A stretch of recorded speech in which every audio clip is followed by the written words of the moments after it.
ఆంధ్రప్రదేశ్లో అతిపెద్ద డెకాయిట్ నా కొడుకు జగన్మోహన్ రెడ్డిపై సంచలనమైనటువంటి కేసు నమోదైపోయింది. ఎమ్మెల్యే రఘురామకృష్ణరాజు గారు తన దెబ్బ వాయింపుడు మొదలు పెట్టేశాడు. జగన్మోహన్ రెడ్డి అరెస్టుకు రంగం సిద్ధమైపోయిందా? మరి అరెస్టు తర్వాత జగన్మోహన్ రెడ్డి కూడా తుత్తర తీర్చే విధంగా వాయించేస్తారా పోలీసులు? అసలు రఘురామకృష్ణరాజు ఏం చేశాడు? జగన్మోహన్ రెడ్డి ఇప్పుడు పారిపోతాడా? ఎందుకు కేసు నమోదైంది? ఏంటా కేసు అనేటువంటిది వీడియోలో వివరించబోయే ముందుగా ఇప్పటి వరకు మన ఛానల్ సబ్స్క్రైబ్ చేయని వాళ్ళు ఖచ్చితంగా సబ్స్క్రైబ్ చేయండి. ఇక విషయానికి వస్తే జగన్ గాడు ఎంత నిచ్చుడో మనందరికీ తెలుసు. రఘురామకృష్ణరాజు గారిని అరెస్ట్ చేపించి కొట్టించాడు, నన్ను అరెస్ట్ చేపించి కొట్టించాడు నా కొడుకు. వీడు చెప్పాడు కదా అని చెప్పి అక్రమ కేసులు పెట్టి మాకు కరెంటు షాపులు పెట్టి మమ్మల్ని ఇష్టం వచ్చినట్టు కొట్టారు. వీడి బానిస నా కొడుకులు పివి సునీల్ దగ్గర నుంచి విజయపాల్ అనేటువంటి లుచ్చాగాడి దాకా. అయితే వీడి అధికారం పోయింది, వీడి అధికారం మాత్రం దిగింది. వీడికి బానిసత్వం చేసే వాళ్ళ బతుకులు ఇవాళ బుగ్గిపోలవటానికి రంగం సిద్ధమైపోయింది. రఘురామకృష్ణరాజు గారు సంచలనమైనటువంటి కేసు నమోదు చేశారు. గుంటూరు నగరపాలెంలో తనని అరెస్ట్ చేసి చిత్రహింసలకు గురి చేసి తనని చంపివేసేటువంటి ప్రయత్నం చేశారు. సిఐడి గతంలో చేసినటువంటి పివి సునీల్ కుమార్, విజయపాల్, జగన్మోహన్ రెడ్డి, డాక్టర్ ప్రభావతి, అదేవిధంగా ఐపీఎస్ అధికారి సీతారామాంజనేయులు అని చెప్పి వీళ్ళ 5గురి మీద కేసు పెట్టడం జరిగింది.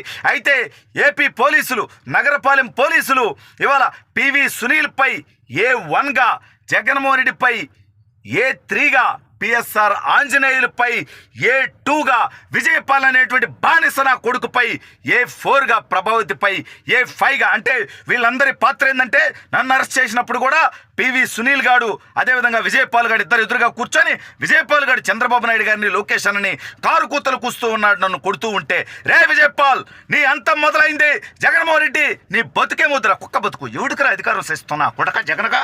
ఏరా రఘురామకృష్ణరాజు గారిని కొట్టిస్తావా? ఎందుకురా? నీ తప్పుల్ని, నీ అవినీతిని, నీ అరాచకాన్ని ప్రశ్నించినందుక నీ పార్టీలో ఉన్నటువంటి మంత్రులు, శాసనసభ్యులు, నాయకులు కారు కూతలు కూస్తుంటే ఇవి తప్పురా, ఇవి మాట్లాడగలిగినటువంటి స్థాయి మాకు ఉంది. కానీ ఇది తప్పు, ప్రజలకి చెడు సంకేతం వెళ్తా ఉంది. బూతులు మాట్లాడొద్దు, తప్పుడు మాటలు మాట్లాడొద్దు, కారు కూతలు కూయొద్దు, అక్రమ కేసులు పెట్టొద్దు, ప్రజల్ని వేధించొద్దు, హింసించొద్దు. మీకు దమ్ముంటే మేము అడిగేటువంటి ప్రశ్నలకు సమాధానం చెప్పండి, ప్రజాస్వామ్యయుతంగా ఉండండి, రాజ్యాంగాన్ని గౌరవించండి, భావ ప్రకటన స్వేచ్ఛకు అవకాశం ఇవ్వండి ఈ రాష్ట్రంలో అంటే మేము ప్రశ్నిస్తే కేసులు పెడతారా? ఇవాళ రఘురామకృష్ణరాజు గారు కేసు పెట్టాడు, ఆ కేసుపై యాక్షన్ మొదలైపోయింది. ఇవాళ సునీల్ గారు ఎక్కడున్నాడో వాడి తొత్తర తీరబోతా ఉంది. వాడు అరెస్ట్ అవుతాడు, వాడి తర్వాత జగన్మోహన్ రెడ్డి గారు అరెస్ట్ అవుతాడు.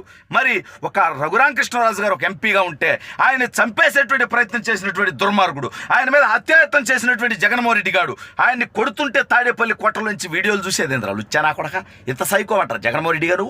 నువ్వు మనిషివా లేకపోతే వారు పందివా?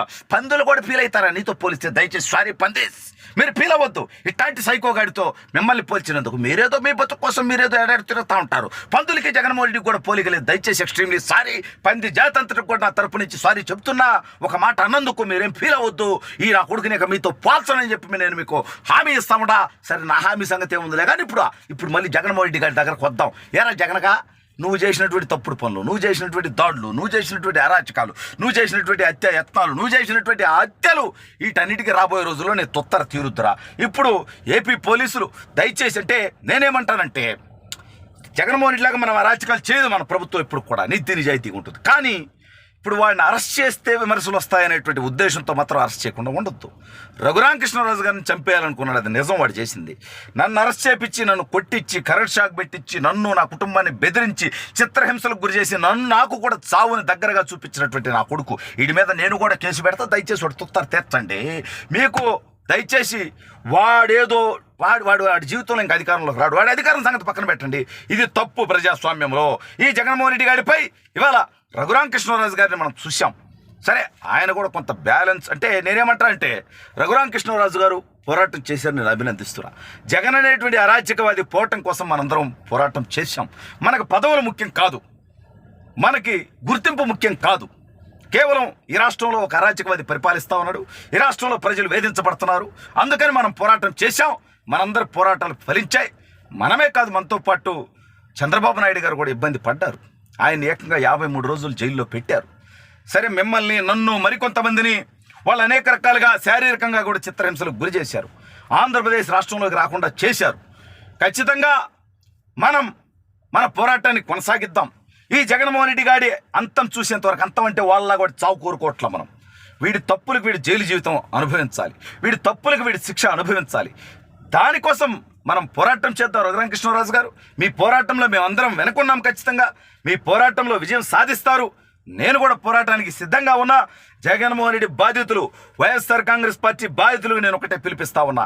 ఇవాళ రాష్ట్రంలో ప్రజాస్వామ్యాన్ని బతికించేటువంటి ప్రభుత్వం ఉంది. ఇవాళ చంద్రబాబు నాయుడు గారు, లోకేష్ అన్న, వీళ్ళంతా కూడా ప్రజలకి ఏ కష్టం వచ్చినా స్పందిస్తూ ఉన్నారు. నిమిషాల్లో వాళ్ళకు ఒక మెసేజ్ వెళ్తే వాటి మీద పనిచేసి పెడతా ఉన్నారు. కాబట్టి ఇటువంటి ప్రభుత్వంలో మనం గతంలో ఏదైతే ఇబ్బందులు పడ్డామో, మనల్ని ఎవరైతే ఇబ్బంది పెట్టారో, ఎవరైతే తప్పుడు కేసులు పెట్టారో, తప్పుడు విధానాలతో మనల్ని హింసించారో, వాళ్ళందరి మీద చర్యలు తీసుకోవడం కోసం ఖచ్చితంగా మనందరం ప్రయత్నం చేద్దాం. పోలీస్ వ్యవస్థ కూడా నేను ఒకటే రిక్వెస్ట్ చేస్తా ఉన్నా. జగన్ లాగా మేము అక్రమ కేసులు పెట్టం, కానీ వాళ్ళ తప్పుల మీద మేము కంప్లైంట్లు ఇచ్చినప్పుడు ఖచ్చితంగా మీరు నిష్పక్షపాతంగా మీరు దాని మీద చర్యలు తీసుకోండి.